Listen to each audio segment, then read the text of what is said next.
You'd tell me if there was a problem, right? Of course, Marcus lied. Back at the penthouse, they prepared for their Christmas Eve tradition. The So we're twins doing were allowed to open Lion one gift King. each, new pajamas with their names embroidered on the pockets.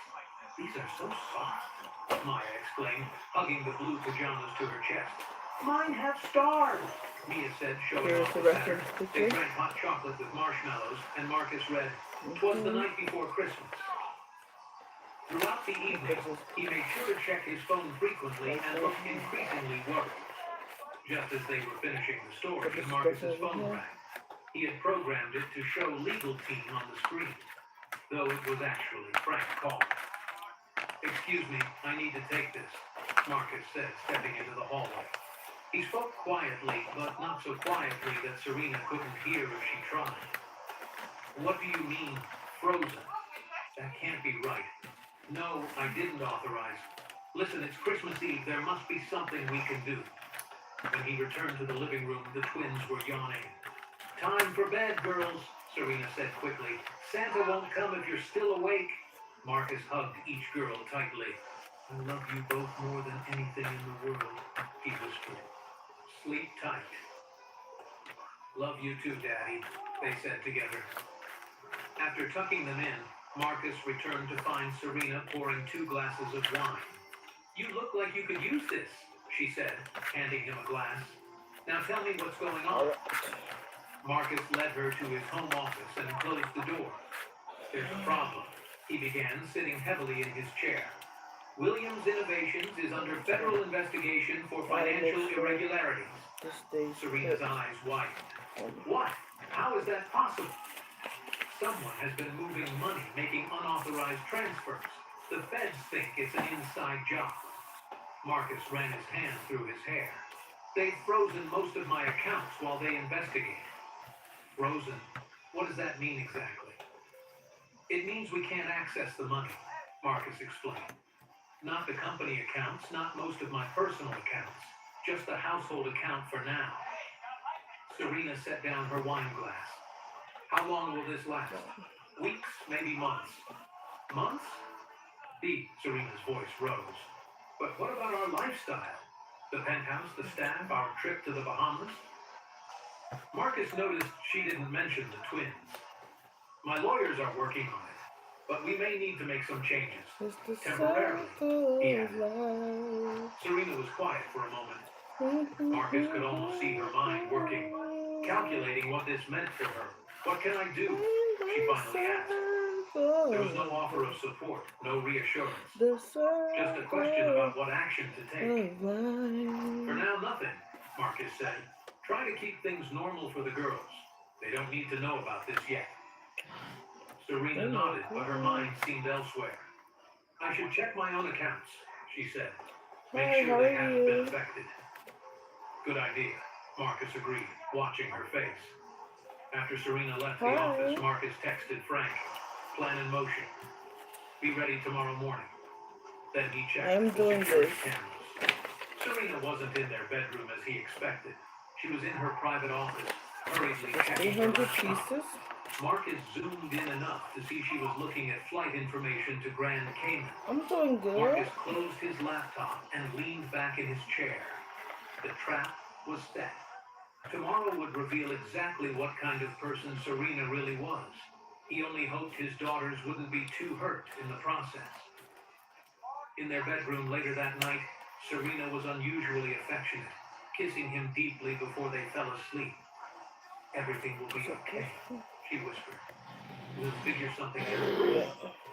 But her eyes were already focused on something beyond him, on a future Marcus suspected didn't include him or the twins. Marcus woke up at dawn on Christmas morning. Serena was not really. I'm still learning. Peaceful. He wondered I'm how still she could learning, sleep but so well after what he had told her. it's a start. He slipped out of bed quietly and went to check on the twins. Maya and Mia were already awake, whispering excitedly in Maya's bed. "Is it time yet, Daddy?" Mia asked when she saw him in the doorway. "Almost," Marcus smiled. "Let's let Serena wake up first. Why don't you get your new pajamas on?" While the girls changed, Okay. Marcus went to the kitchen to start coffee. His phone buzzed with a text from Frank. I'm doing good so far. Robert's message came seconds I'm later. doing good so far. Ready when you are, sir. At 7:30, the twins couldn't wait any Puzzles longer. are definitely tricky. They ran to the living room where the Christmas tree They stood, are. surrounded by colorful packages. Can we start, please? Maya begged. Serena emerged from the bedroom in a silk robe, her hair perfectly styled even though she'd just woken up. Merry Christmas, she said, smiling at Marcus. That's Let's open presents, Mia shouted, jumping up and down. For the next hour, I've already wrap tried paper that one. flew as the twins opened their gifts. Marcus had made sure this Christmas was special. New dolls, books, art supplies, and the science Alright, kit almost Maya finished had the been bottom asking part. for all year. It's Look, a zebra. Daddy, a telescope. Oh, this is gonna be a big As puzzle. Maya held up the box with Yeah. wide eyes. And I got paint. It's gonna be long. Real artist paint, Mia exclaimed. Marcus watched My them paper with a is so mixture of bouncy, joy I and hate that. sadness. He tried I to gotta find memorize something every to keep it smile, down. every excited squeal. But I'm ready to glue it. Serena sat on the couch, sipping It her just coffee, grew. her smile not quite reaching her eyes. Mm. When Marcus's phone rang, everyone looked up. The screen showed legal team again. I have to take this, Marcus said, stepping into his office. He spoke loudly enough for Serena to hear. Today? It's Christmas! He paused. How bad is it? All of them? Yes, I understand. He returned to the living room with a grim expression. The twins were playing with their new toys, but Serena was watching him closely. What is it? She asked. We need to talk privately. Thank you. Marcus said in the Thank you so kitchen. much. He lowered his voice. You They've frozen too. all my accounts. You Every too. single one. My lawyers think someone might have tipped off the feds about offshore transfers. It's so Transfers I never common made. to do a Serena's puzzle. face paled. I've messed What up a does that lot mean though. for us? You know, putting the It wrong means we need to act pieces fast, Marcus in, said. but for the My most lawyers are part, meeting me downtown in 1 hour. We might be able to pretty unfreeze one account, but I need to be not there really. in person. On Christmas Day? Serena asked. Financial Crimes Division doesn't care This is the about picture. holidays, Marcus said. You're just There's coming something in. else. I'm trying to do I this think the picture girls right should go here. stay with my sister I'm Janet in at the New Jersey bottom. until we I'm sort right this here. out. Your sister? I'm trying to You've find never mentioned these the pieces sister. down here. Marcus pulled out his phone So it's going and to be a showed pretty Serena an long address in New Jersey. Janet puzzle. keeps a low profile. We're Puzzles not are close, fun. but You she's know, good they with keep the you girls. nice and calm. I called her last night She's after so you went good to sleep. doing it. She's expecting them. Why send the Please girls away? excuse the noise in the Serena background. asked. That is my family. Because I don't know what's going to happen You know, next, we all chilling. Marcus said. If they arrest me, I don't want the girls to see it. Let's work our way up. Janet's Let's place see if I is can safe, find something going off the on. radar. Sometimes Serena I was can't quiet stand for it. a moment. Let's see. Marcus could almost see her thinking through this unexpected opportunity. No, it's not. I'll take them, she said finally. What about Robert? Can he drive us? Okay. He called in sick Christmas flu. Marcus lied. You'll have to drive. Take the Escalade. It handles better in snow. Back in the living room, Marcus knelt in front of the confused twins. Girls, I need you to listen carefully. You're going to go with Serena to visit my sister Janet for a little You gotta while. be careful with puzzles. But it's Christmas, Mia protested. I know, sweetheart. I'm so sorry. There's an emergency at work I have to deal with. Will you come get us later? Maya asked, her eyes filling with tears. Very It's not soon, clicking like it's Marcus supposed promised. to. I need you to be brave. He helped them pack small backpacks with their new pajamas and a few essentials. When no one was looking, he slipped a tracking device into Maya's teddy bear, Mr. Snuggles. Always keep Mr. Snuggles with you, he whispered to her. He's special. As Serena hurried the girls toward the door, Marcus noticed she hadn't let them change out of their pajamas. Don't they need to get dressed? He asked. We're already late, and they can change at Janet's, Serena This said. might be it. The car is warm. Gotta be very careful. One Marcus time I hugged do it each too girl fast. tightly. I love you more than anything in the world, he That's whispered. crazy. I'll see you very soon. Love you too, Daddy, they I was whispered like, back, oops. looking scared and confused. As soon as the elevator doors closed, Marcus sprang into action. He packed his coat and the emergency bags he'd prepared, then took the service elevator to the garage. Oh my Frank was goodness. waiting in Marcus's black SUV, surrounded by surveillance equipment. They just left, 1 second. Marcus said, showing Frank the tracking app on his phone. They're heading east. Robert is 2 blocks behind them, Frank said, pointing to another dot on the screen. We'll stay further back. If she's really heading to New Jersey, she'll take the Lincoln Tunnel. They followed at a safe distance. The streets were nearly empty on Christmas morning, making it easier to keep track of Serena's car without being spotted.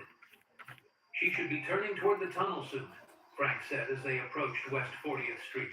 But Serena's car continued east, then turned north. She's not going to New Jersey, Marcus said, his grip tightening on the door handle. Where is she taking them? Frank checked the map. Looks like she's heading toward the Bronx. Snow had started to fall, light flakes that would soon become heavier. Marcus called Robert. Stay with them, but don't get too close, he instructed. We're right behind you. As they followed Serena's car into the Bronx, the neighborhoods became increasingly run down. Finally, Serena pulled into a nearly empty bus station parking lot. The small building looked deserted except for a homeless man sleeping on a bench inside. What is she doing? Marcus whispered. Frank grabbed his camera with the telephoto lens. Through it, they could see Serena stop the car and turn to say something to the twins in the back seat.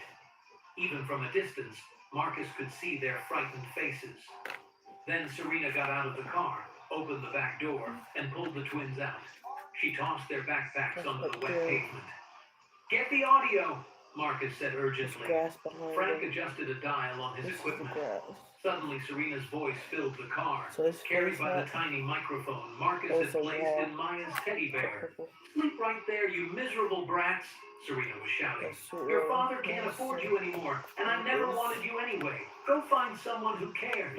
Through the camera lens, Marcus saw the twins clinging to each other, crying as the snow fell around them. They were still in their Christmas pajamas, shivering in the cold. I've seen enough, Marcus said, his voice shaking with rage. He reached for the door handle. Wait, Frank said, grabbing his arm. We need to document everything. Or it could be up here. They watched as Serena got back in her car, already on her phone. She sped away from the bus station, leaving the twins huddled together in the falling snow. Now, Frank said, lowering the camera. We got it all. Marcus was already out of the car, running toward his daughters. They saw him and began crying harder, running to meet him. Daddy! They sobbed together. Marcus dropped to his knees in the snow, wrapping his arms around them. I'm here, he said, tears streaming down his face. I've got you. You're safe. He quickly wrapped them in warm blankets from the emergency bags, then carried them both back to the car where Frank was still recording everything. She left us, Mia cried. She said you didn't want us anymore. That's not true, Marcus said firmly, helping them into the warm car. I will always want you always. I knew Serena was lying, and that's why I followed you. She will never hurt you again. As Marcus held his shivering daughters, Robert pulled up beside them. Should I continue following Miss Carter, sir? He asked through the window. Yes, Marcus nodded. Don't lose her, and call the police. Report what she did. Robert nodded and drove away while Marcus turned up the heat in the car. Where are we going now? Maya asked in a small voice. Somewhere safe and warm, Marcus promised. And we'll be together. That's all that matters. As they drove away from the bus station, Marcus made a call on his phone. Victoria, it's Marcus. Serena did exactly what I thought she would. Frank has everything on video. He looked at the twins huddled together under the blankets. She abandoned my daughters at a bus station in the snow. I want her arrested today. We need to get the girls somewhere warm, Marcus said, ending the call with Victoria. He turned to Frank in the driver's seat. My Soho apartment. No one knows about it except my closest staff. Frank nodded and turned the car south, driving carefully through the increasingly heavy snow. In the back seat, the twins huddled against Marcus, still shivering despite the blankets and the car's heater. Are we going home? Mia asked, her voice small. Not to the penthouse, Marcus explained gently. We're going to my special apartment. It's like a secret clubhouse. Is she going to find us there? Maya whispered, clutching Mr. Snuggles tightly. No, sweetheart. Serena doesn't know about this place. Marcus pulled out his phone. I'm calling No, Dr. Reynolds to meet us I there don't and know check about that you're this both yet. okay. The You gotta doctor go over answered here. immediately, despite it being Christmas Let's see. morning. I'll be there in 20 minutes, she promised after Marcus explained the situation. As they drove, Marcus sent a text to his head of security Oh, at the that's definitely the penthouse. bottom. Let Serena in That's the when she bottom. returns, but don't let her leave. Security The top emergency. piece should be. The response came quickly. Understood, sir. The This Soho would be a apartment top was in piece. an unmarked building that looked like any other from outside. Inside, it was warm and comfortable, though not as luxurious as the penthouse Marcus had bought it years ago for privacy when the pressures of being a public figure became too much. Frank helped bring the twins inside while Marcus carried the emergency bags. Once inside, Marcus turned on the lights and heating system with his phone. This place feels empty, Mia said, looking around at the minimal furniture. That's because we don't use it much, Marcus explained, but we have everything we need. He took the girls to the bathroom, helping them out of their wet pajamas and into warm clothes from the emergency bags. Their feet were cold, but not dangerously so. Still, Marcus wrapped them in more blankets and sat them on the couch. Are you hungry? It is He fine. asked. Both girls nodded. Thank Marcus you. went to the kitchen and found the non-perishable food items he always kept stocked. He made hot chocolate and peanut butter sandwiches, which the twins ate hungrily. The doorbell rang 15 minutes later. Dr. Sarah Reynolds entered, carrying her medical bag. She was a kind woman in her 50s who had been the twins' doctor since they came to live with Marcus. Merry Christmas, although I wish it were under better circumstances, she said, smiling at the twins. I hear you girls had quite a morning. Serena left us in the snow, Mia said. She said Daddy didn't want us, Maya added, her voice catching. Dr. Reynolds looked at Marcus with concern, then turned back to the twins with a gentle smile. Well, I can see that's not true at all. Your daddy is right here, and he looks like he wants you very much. She examined each girl carefully, checking their temperature, listening to their breathing. They're physically fine, she told Marcus afterward. No signs of hypothermia or frostbite, just scared and confused. Thank you for coming on Christmas, Marcus said. That's what I'm here for, Dr. Reynolds replied. I'll stay with them if you need to handle other matters. Marcus nodded gratefully, then stepped into the next room with Frank to check on Serena's whereabouts. Robert says she went straight back to your penthouse, Frank reported.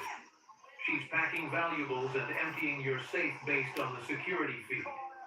Marcus watched the live feed from the penthouse security cameras on Frank's laptop. Serena was moving frantically around the bedroom, stuffing jewelry into a bag.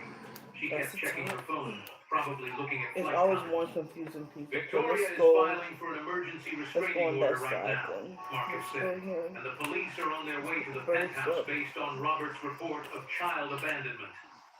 Frank nodded. This evidence is irrefutable.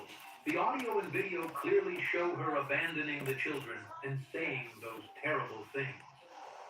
Marcus returned to the living room where the twins were curled up together on the sofa. They looked so small, so vulnerable. Did we do something wrong? Maya asked when Marcus sat beside them. Is that why Serena doesn't like us? The question broke Marcus's heart. He knelt in front of them. No, absolutely not. Not do that. You did nothing wrong. Some adults are just bad people who care more about money than about being kind. My shirt keep raising up. But she was nice sometimes, Mia said confused. She was pretending, Marcus explained gently. She wanted my money, not a family. But that's not your fault. What's going to happen now? Maya asked. Serena will get in trouble with the police for leaving you in the cold.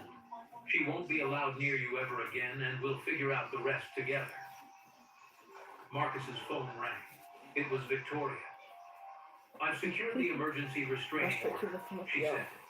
The police are at your building now. They want to know if you're pressing charges. I'm going to push for y'all theft back as so I well can as see it child because endangerment. this puzzle's getting long. Yes, everything, Marcus And I want to said try to see firmly. a full thing. Has she You know what I'm tried to saying? leave yet? Your security team stopped her in the lobby.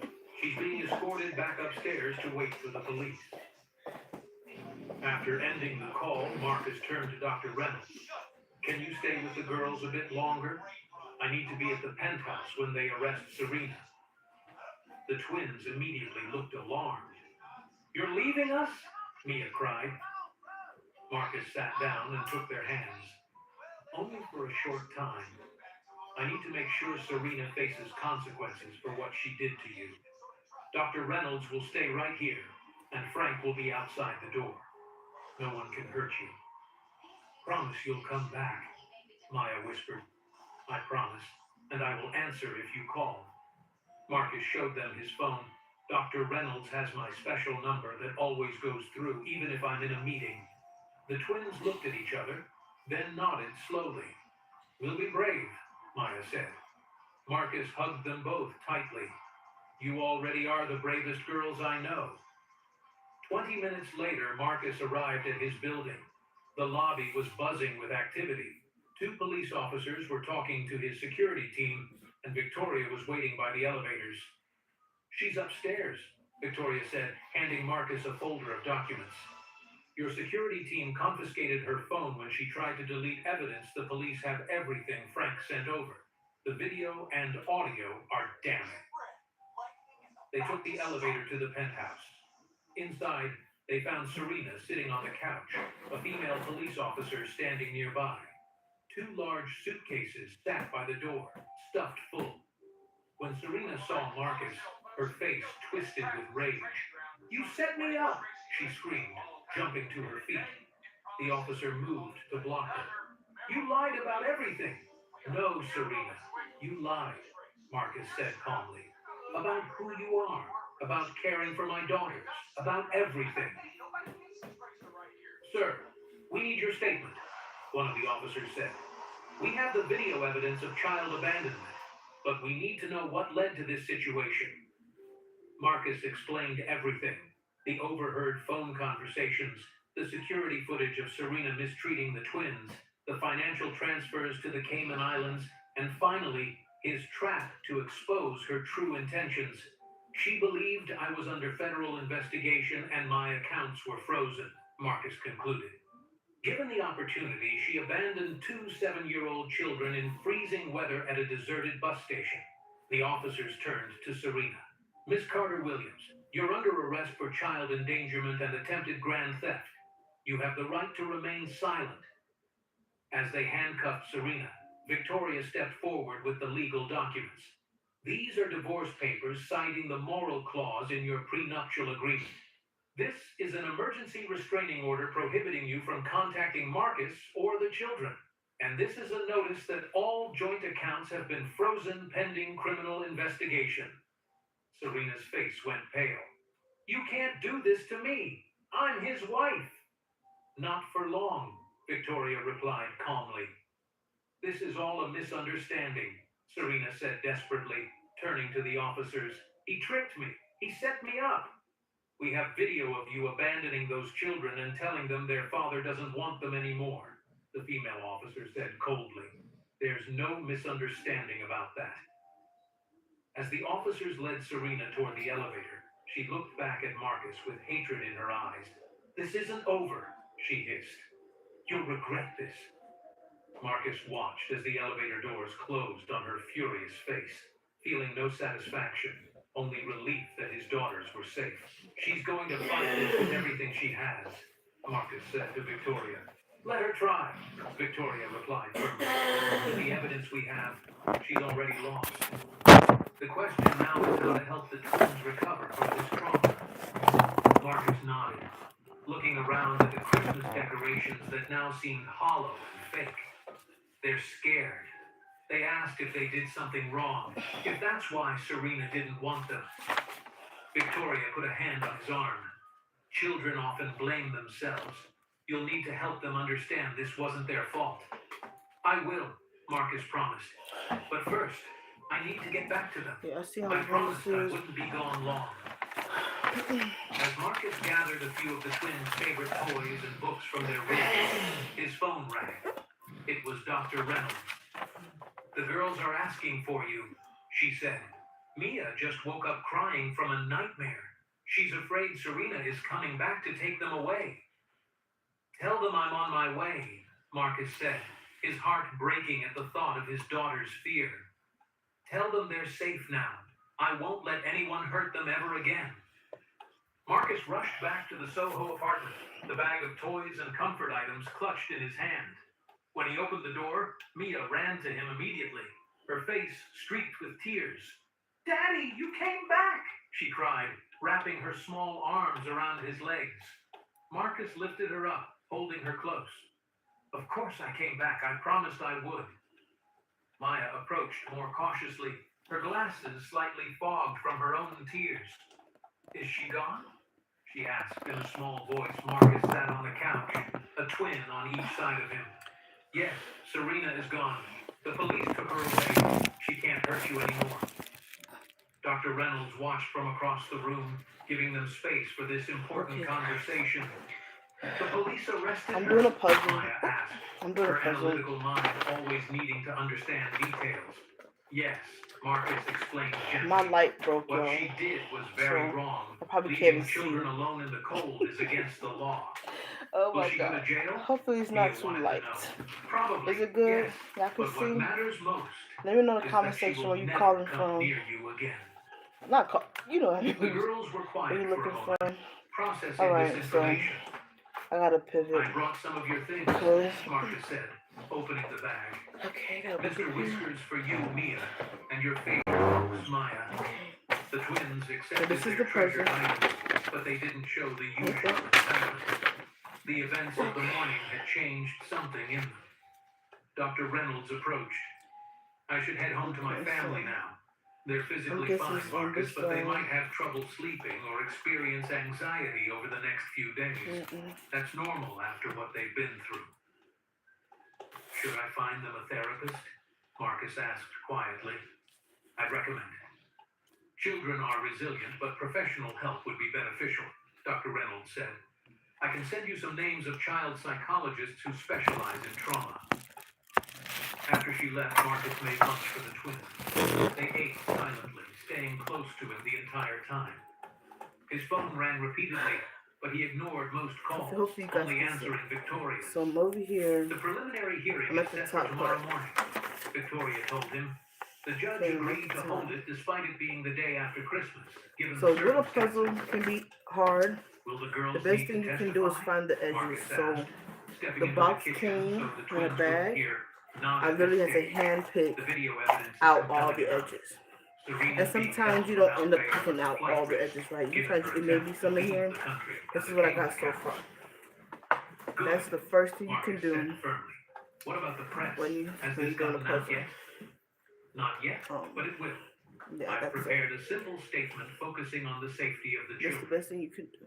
No details, just confirmation that your wife has been arrested following an incident involving the twins. After hanging up, Marcus And returned then to you just find the find girls pieces looking like I through the know. apartment windows Some at the pieces like the snow-covered tree. streets of Soho. There's several pieces Where will of we a live tree now? Maya asked. in my We background. can't go back to the Those are over penthouse, that can side. we? Marcus hadn't The thought darker that far purple is ahead, on but this Maya side, so was let's see a right. darker The purple. penthouse was full of From memories here. of Serena now. "We can stay here for a while," But he not said. every piece. "Then maybe we'll find So, a new home, somewhere that's just like for this us. is up here. I don't want to go back there." And you kind of have to Mia kind of said just firmly. look at the She was mean there when you thing and weren't looking. see. Marcus's heart broke hearing these words. "I'm so sorry I didn't realize sooner how she was treating you." "We tried to be good," Maya said, her voice catching. "We thought if we were perfect, she might like us." Marcus gathered them both in his arms. "Listen to me. You are perfect exactly as you are. What Serena did had nothing to do with you being good or bad. She is a person who only cares about money and herself. That's her problem, not yours." That evening, Frank returned with dinner for everyone. While the girls ate, he updated Marcus privately. "Serena's lawyer is already working on her defense," Frank reported. "They're going to claim entrapment, that you manipulated her into abandoning the children." "Will that work?" Marcus asked, concerned. "Not likely. The audio clearly captures her saying she never wanted them anyway. No one forced those words out of her mouth." Next time, I'll probably The get a next green morning, screen. You Marcus guys can woke early see. to find both twins had There we crawled go. into his bed during the night. They were still sleeping. their small faces finally peaceful. He carefully slipped out of bed to call Victoria. "I'm not bringing the girls to court," Marcus said firmly. "I won't expose them to that." "You don't need to," Victoria assured him. "I'll represent your interests. You stay with the twins." While the girls ate breakfast, Marcus received a text from Rachel, his assistant. "Just saw the news. Is there anything I can do to help?" So it had broken. Marcus turned on his tablet to find the story already running on several news sites. Tech billionaire's wife arrested for child abandonment on Christmas Day. Some reports included his name and mentioned that the victims were his adopted twin daughters, though thankfully no photos of the girls had been published. At 10 o'clock, Victoria Video called from the courthouse. Serena just arrived with her lawyer. She's wearing designer clothes and playing the victim for the cameras. Marcus shook his head in disgust. "What's she saying? That you set her up? That this is all about avoiding a costly divorce, but the judge will see through it once we present the evidence." 2 hours later, Victoria called again. The judge denied bail. Serena will remain in custody until trial. He's concerned about her flight risk, especially after seeing the evidence of her Cayman accounts and pre-booked flight. "What happens next?" Marcus asked. "The district attorney is reviewing everything. They're adding attempted fraud charges based on the unauthorized transfers from your accounts. This isn't just about child endangerment anymore." After hanging up, Marcus found the twins in the guest bedroom, organizing their toys with obsessive precision. This was new behavior, especially for Mia, who usually left her things everywhere. "Everything okay in here?" he asked.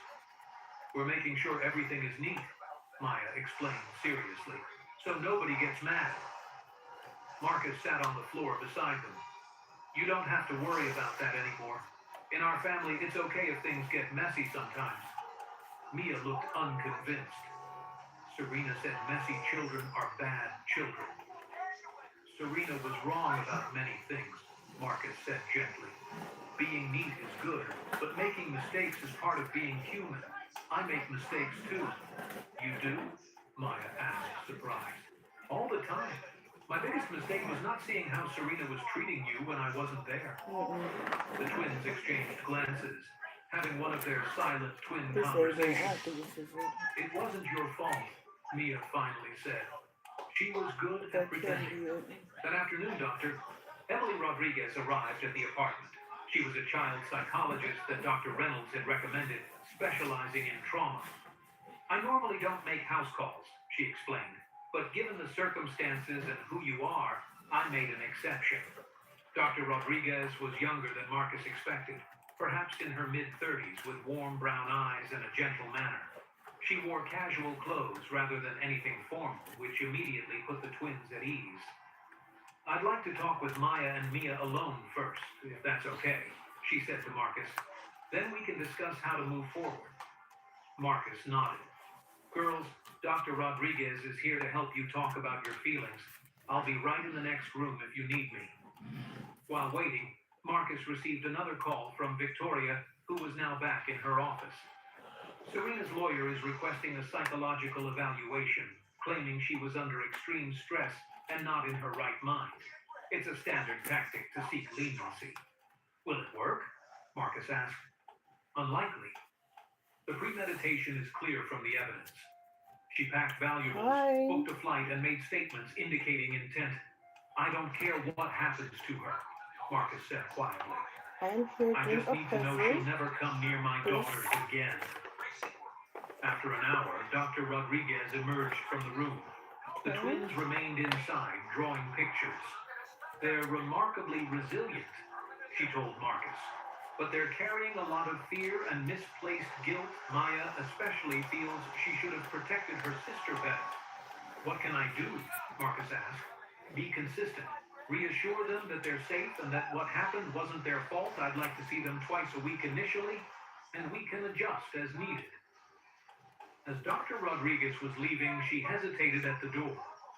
"Mr. Williams, there's another matter. Given the media attention this case is getting, have you considered taking the girls somewhere quieter to recover?" "You mean leave New York?" Marcus hadn't considered it. Just temporarily. Somewhere they can heal without reporters possibly tracking you down or classmates asking difficult questions when school resumes. It was a good suggestion. Marcus thanked her and promised to consider it. That night, as he tucked the twins into bed in the guest room, Mia asked the question that had been haunting her. Daddy, what if she comes back for us?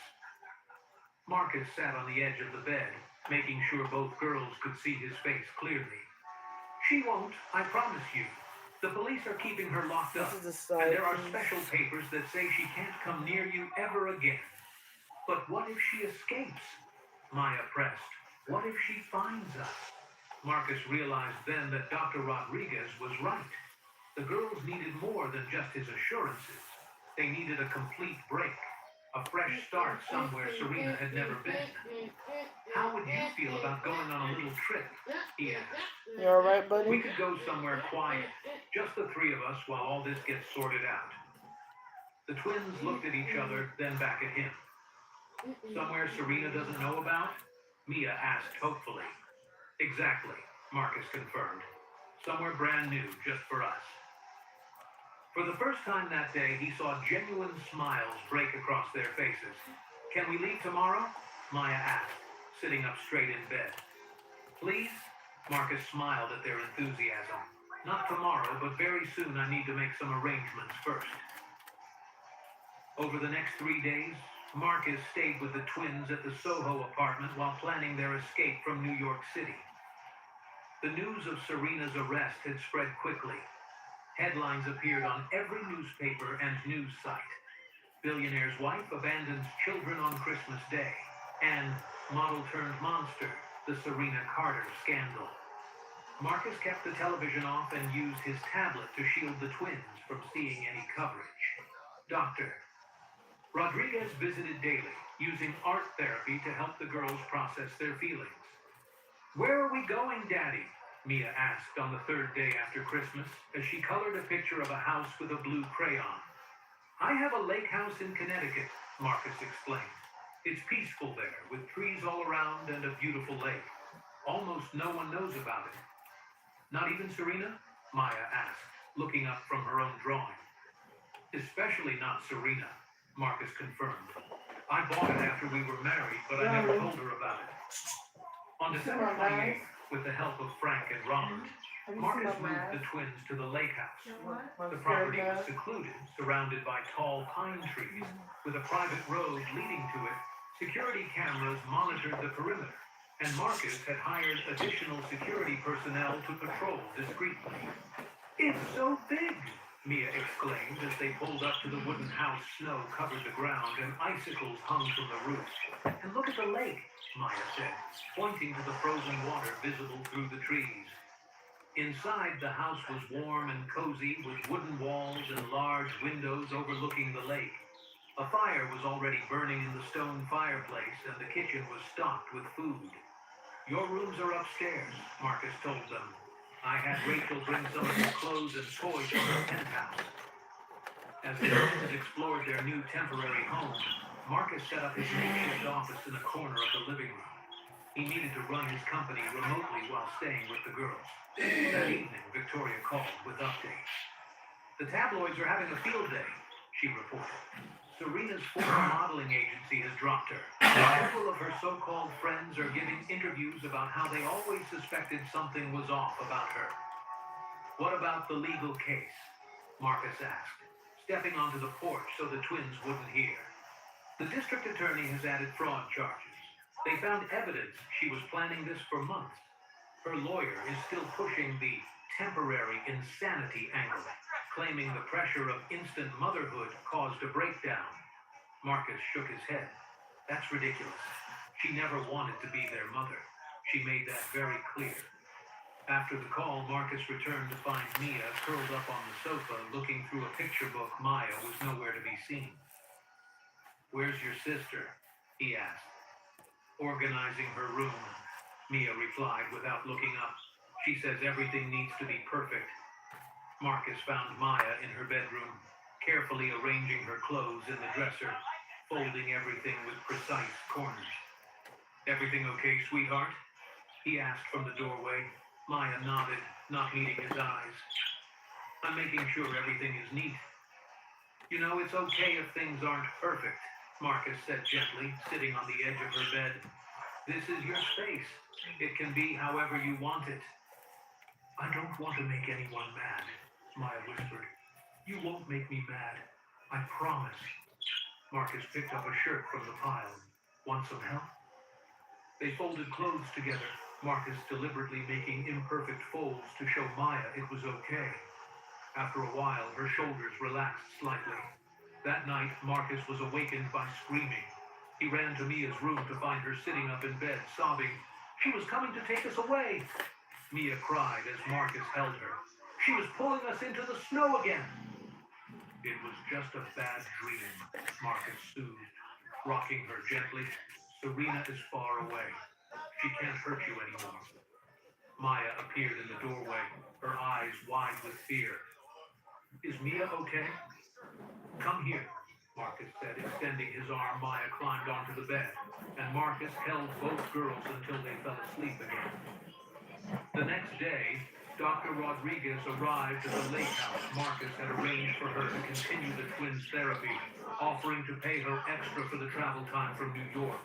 I like your new place, she told the twins as they settled in the sunroom for their session. It looks peaceful here.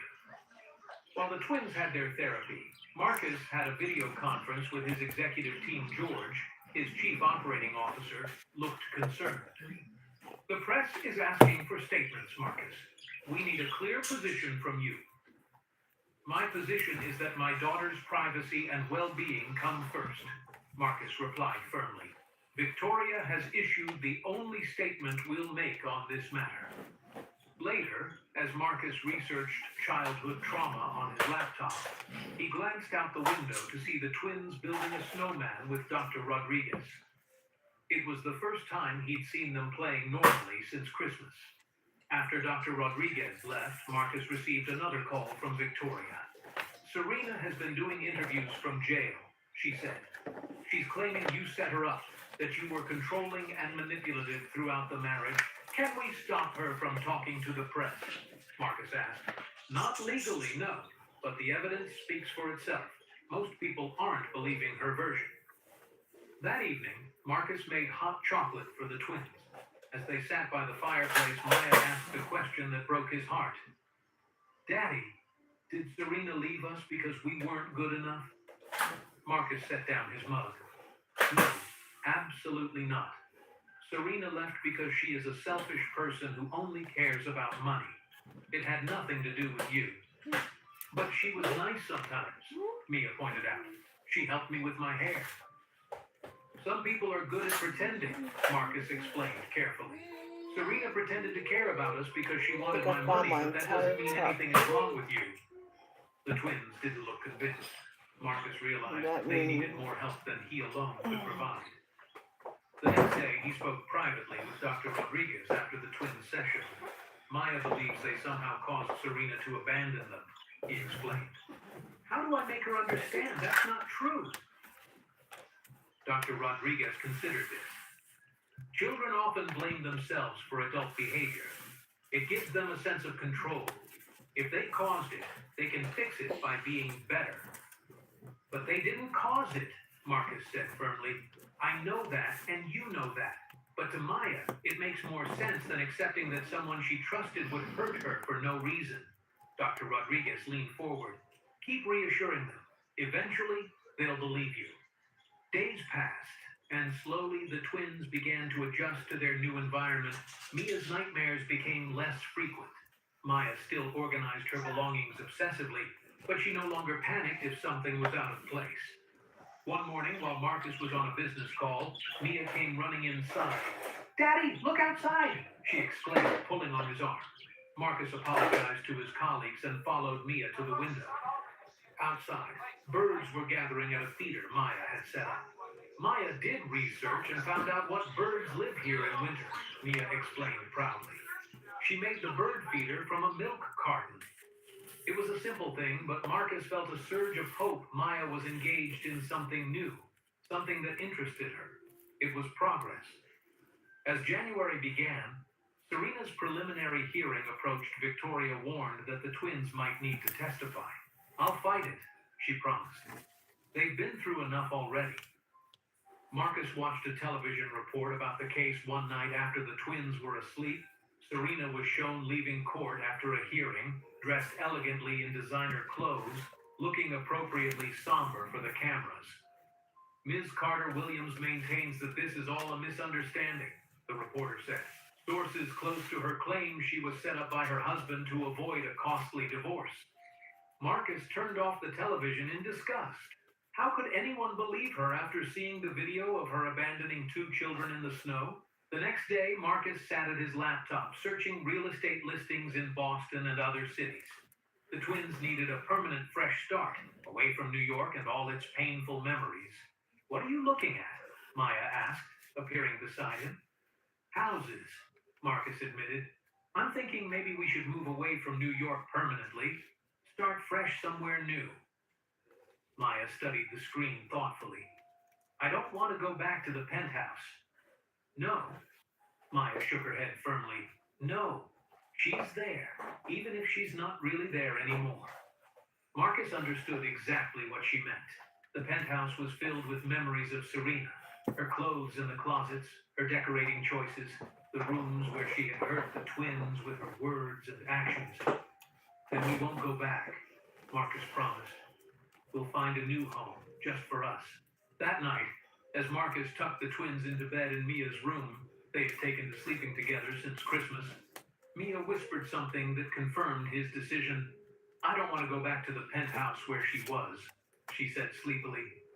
Can we stay here forever? Marcus kissed her forehead. Not here forever, but somewhere new that's just ours, somewhere she's never been. Both girls nodded, their eyes already closing with sleep. Marcus watched them for a long moment. These brave little girls who had endured so much they deserved a home untouched by painful memories, a place where they could heal and grow without shadows of the past. 3 months had passed since that terrible Christmas Day March brought the first hints of spring to Boston, where Marcus and the twins now lived in a beautiful brownstone in the Beacon Hill neighborhood. The move from the Connecticut lake house had happened in late January, after Marcus found the perfect home and the perfect school for the girls. Daddy, look at my math test, Maya called as she ran into the kitchen after school. She held up a paper with a large A+ written in red at the top. Marcus turned from where he was preparing a snack and smiled. That's wonderful, Maya. I'm so proud of you. Mia followed more slowly, carefully carrying a large piece of art paper. I made this in art class today, she said, holding it up.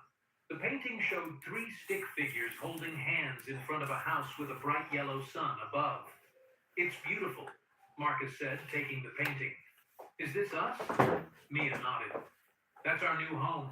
See the red door? The brownstone did indeed have a distinctive red door. Marcus pinned the painting to the refrigerator with magnets.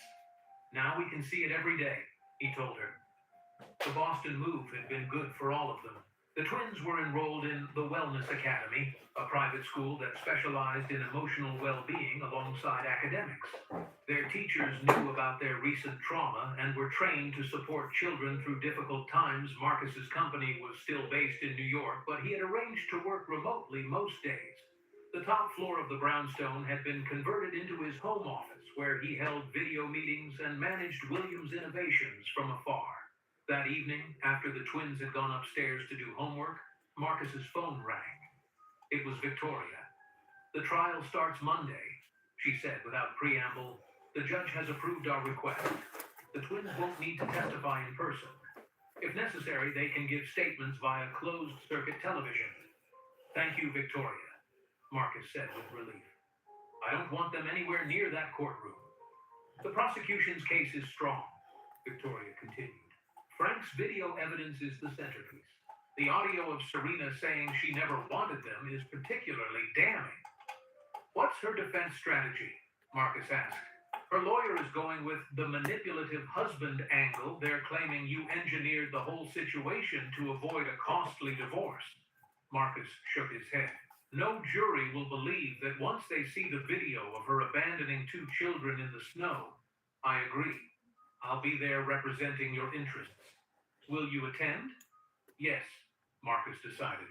Dr. Rodriguez has agreed to stay with the girls while I'm in New York for the trial. The next day, Marcus sat down with the twins to explain that he would be gone for a few days. Is it about Serena? Maya asked immediately. Yes, Marcus said honestly. The trial is starting. That means the judge and jury will decide what happens to her for what she did to you. Do we have to go? Mia asked, fear crossing her face. No, absolutely not, Marcus assured her. You don't have to see her or talk about her if you don't want to. Who will stay with us?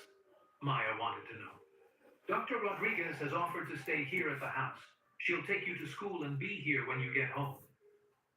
The twins exchanged glances, having one of their silent conversations. That's okay, Mia finally said. We like Dr. Rodriguez. She doesn't make us talk about stuff if we don't want to, Maya added. Marcus smiled, grateful that the child psychologist had earned his daughter's trust over the past months. Dr. Emily Rodriguez had become more than just the twins' therapist. She visited the house 3 times a week for their sessions, often staying for dinner afterward. Marcus found himself looking forward to these evenings, enjoying Emily's intelligent conversation and gentle humor. On Sunday, Marcus flew to New York. The city felt strange to him now, too loud and crowded after months in Connecticut and Boston. He stayed at a hotel rather than the penthouse, which was still closed up. Monday morning, Marcus entered the courthouse through a side entrance to avoid the reporters gathered outside. The courtroom was packed with journalists and curious onlookers. Serena sat at the defense table in a modest navy blue dress, her hair pulled back in a simple style, a calculated departure from her usual glamorous appearance. When she saw Marcus, her eyes narrowed slightly before she quickly composed her face into a mask of sadness. The trial began with opening statements. The prosecutor, a serious woman named Diane Jenkins, outlined the case against Serena. The evidence will show that on Christmas Day, the defendant deliberately abandoned 2 7-year-old children at a deserted bus station in freezing weather. She told these children their father didn't want them anymore. She left them with no food, no warm clothing, and no protection, while she attempted to flee the country with stolen money and valuables. Serena's lawyer, an expensive defense attorney named James Bennett, presented a different story. What the prosecution won't tell you is how Marcus Williams manipulated this entire situation. He fed his wife false information about financial ruin, knowing exactly how she would react. He set a trap for her, using his own children as bait. Marcus clenched his fists under the table, but remained outwardly calm.